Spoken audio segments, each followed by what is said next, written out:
As NCTs são compostas por narrativas, compromissos e tarefas. E ao longo dessa aula eu vou te explicar as narrativas, o que são narrativas, como elaborar uma boa narrativa e, além disso, te darei alguns exemplos aqui do próprio G4 sobre como nós construímos as nossas. E o primeiro ponto para se entender sobre as narrativas é que elas são os objetivos a serem entregues. Ou seja, se a gente comparar os NCTs com os OKRs, a narrativa é o ou do OKR. Elas são aquelas coisas que você precisa entregar no final do dia, são os grandes objetivos a serem colocados em práticas. Já a diferença entre uma narrativa e um objetivo clássico é a complexidade ou detalhamento com o qual você coloca isso para o time. Enquanto nos OKRs, majoritariamente é simplesmente dado um objetivo a ser entregue, nas narrativas nós damos mais contexto. Nós falamos o porquê que aquele objetivo é importante. Afinal de contas, nós não estamos buscando simplesmente os números, nós estamos buscando atingir os números, dado alguns guardrails ou garantias de qualidade dessa entrega. Então, o objetivo dentro de um OKR seria criar o nosso produto de recorrência. Se nós transformarmos esse objetivo de um OKR em uma narrativa no contexto de NCTs, nós vamos dar mais contexto. Vamos explicar que a criação de um produto de recorrência é importante para que a empresa tenha mais previsibilidade, além de que ela consiga reduzir o CAC e facilite o upsell. Então, nós deixamos de simplesmente falar construa um produto de recorrência para falarmos o porquê que aquilo está sendo feito. Então, nós colocamos aqui um objetivo um pouco mais detalhado. Inclusive, em muitos cenários, a gente pode nem sequer falar sobre a construção de um produto de recorrência. Se você dá o contexto para o time do que tem que ser entregue, ele pode propor uma solução diferente. Um outro exemplo comparativo, nós podemos colocar que um objetivo de OKR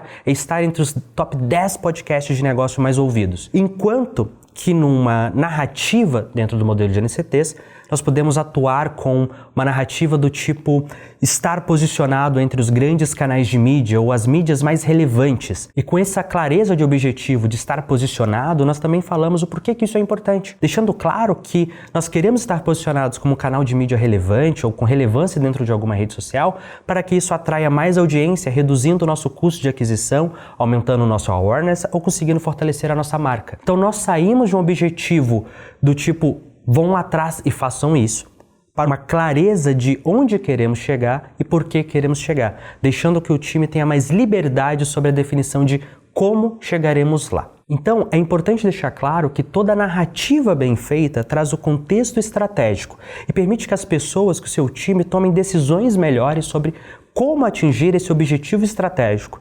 Então, é mais importante atingir o objetivo estratégico por trás da narrativa do que necessariamente a narrativa em si. Obviamente que se você construir uma boa narrativa, essas duas coisas estarão muito bem casadas.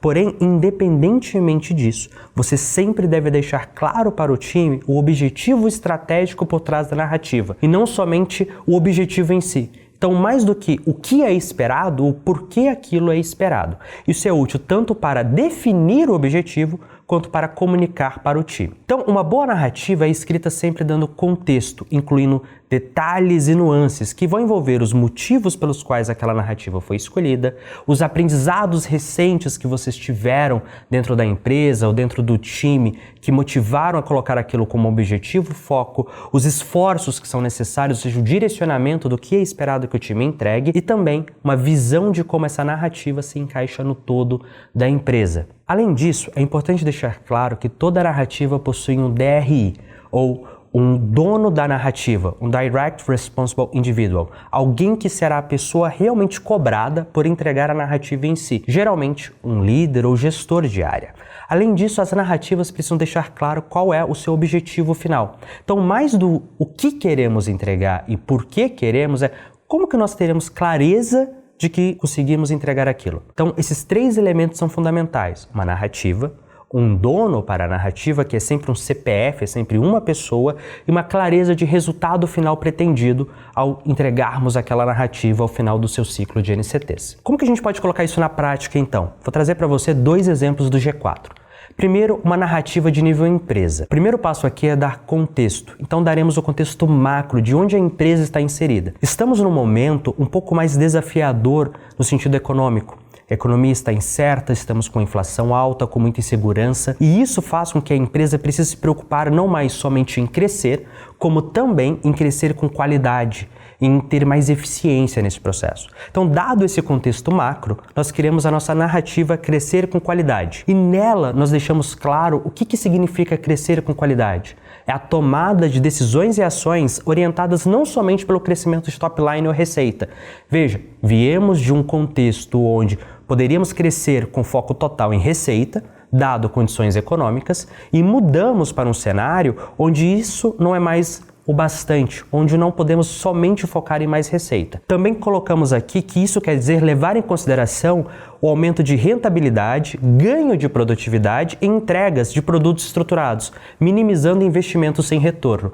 Olha como que isso é interessante. Eu não falei simplesmente cresce cortando custo, que poderia ser também uma forma de abordar essa narrativa. Aqui nós abordamos que crescer com qualidade é olhar sim para a top line, mas pensando na rentabilidade e na eficiência com a qual nós entregamos esse top line, essa receita, e não simplesmente sair cortando custo. Um outro exemplo de narrativa que eu quero trazer para você é a narrativa de uma área aqui dentro do G4. Então, o exemplo anterior foi uma narrativa macro da empresa. Porém, essas narrativas precisam ser então desdobradas para as áreas dentro do negócio no dia a dia. Vamos pegar o exemplo aqui dentro da área de operações que responde diretamente para mim. O contexto dessa área é ser uma área que ajuda outras áreas de negócio a conseguir entregar projetos relevantes e dar mais eficiência em seus processos, algo super conectado com a narrativa de crescimento com qualidade. Porém, não basta ter somente uma área dentro da empresa responsável por eficiência, ou por projetos, ou por processos. Você precisa que a empresa, de modo geral, seja boa nisso. Então, dado o contexto que nós temos uma área focada justamente em fazer isso, nós entendemos que era relevante que essa área ensinasse as demais áreas da empresa. E dentro disso, nós criamos a narrativa Fábrica de Gente Boa, que basicamente coloca que Ops precisa se tornar uma área capaz de formar bons profissionais com experiência em gestão de projetos e processos para todas as áreas de negócio dentro do G4. Olhamos para o contexto da empresa, que vinha de um crescimento acelerado, onde muitas vezes nós fazíamos as coisas da forma que dava e não da forma ideal, para uma nova realidade, onde nós vamos buscar mais eficiência e controle desse crescimento. Ao fazer isso, nós entendemos que a empresa, de modo geral, precisa ser melhor em gestão de projetos e processos. Entendemos que existe uma área aqui dentro que é especialista nisso e direcionamos essa área para que ela não somente toque projetos e processos como ela fazia, mas como que ela também passe a formar profissionais para as outras áreas da empresa. Ela passe a capacitar outras pessoas que não são de Ops para que elas também sejam capazes de gerenciar bons projetos e dar mais eficiência nos processos do dia a dia, fazendo com que a narrativa de uma área converse com a narrativa da empresa e dando esse contexto.